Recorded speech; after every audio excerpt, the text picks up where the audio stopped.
সাবেক প্রধানমন্ত্রী শেখ হাসিনাকে ফেরত আনার প্রক্রিয়া এবং ভারতের সাথে দ্বিপক্ষীয় সম্পর্ক একই সাথে চলতে পারে বলে মন্তব্য করেছেন পররাষ্ট্র উপদেষ্টা তৌহিদ হোসেন। বুধবার বিকেলে পররাষ্ট্র মন্ত্রণালয়ে সাংবাদিকদের প্রশ্নের উত্তরে একথা জানান তিনি। পররাষ্ট্র মন্ত্রণালয়ের নতুন বছরের অন্যতম চ্যালেঞ্জ রোহিঙ্গা সংকট মোকাবিলা বলেও জানান উপদেষ্টা। নতুন একটি বছরে বাংলাদেশ, রাজনৈতিক প্রেক্ষাপটও ভিন্ন। পররাষ্ট্র মন্ত্রণালয়ের নতুন চ্যালেঞ্জ কি জানার ছিল পররাষ্ট্র উপদেষ্টার কাছে।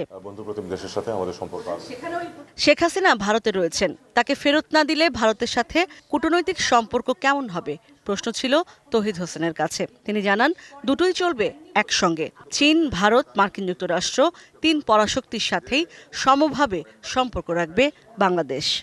আমরা আসলে সবগুলিতেই মনোনিবেশ করব, কারণ আমরা আমাদের প্রতিবেশীর সাথেও ভালো সম্পর্ক চাই, মার্কিন যুক্তরাষ্ট্রের সাথে আমরা ভালো সম্পর্ক চাই, চীনের সাথেও ভালো সম্পর্ক চাই, কারণ আমাদের স্বার্থ আছে প্রতিটি ক্ষেত্রেই, দুটো পাশাপাশি চলবে। কারণ এটা হলো একটা ইস্যু, কিন্তু আমাদের আরও অনেক স্বার্থের ইস্যু আছে দুই পক্ষেরই, আমরা সেগুলি নিয়েও পাশাপাশি আগাবো।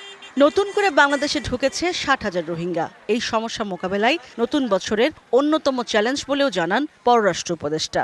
রাখাইন পরিস্থিতি অত্যন্ত চ্যালেঞ্জিং, কারণ এখানে গ্রাউন্ড রিয়ালিটি পরিবর্তন হয়ে গেছে। আমাদের মূল লক্ষ্য হচ্ছে এই মানুষগুলোকে অধিকার এবং নিরাপত্তা সহ ফেরত পাঠানো। আসছে ২০শে জানুয়ারি দ্বিপক্ষীয় সফরে চীন যাচ্ছেন পররাষ্ট্র উপদেষ্টা।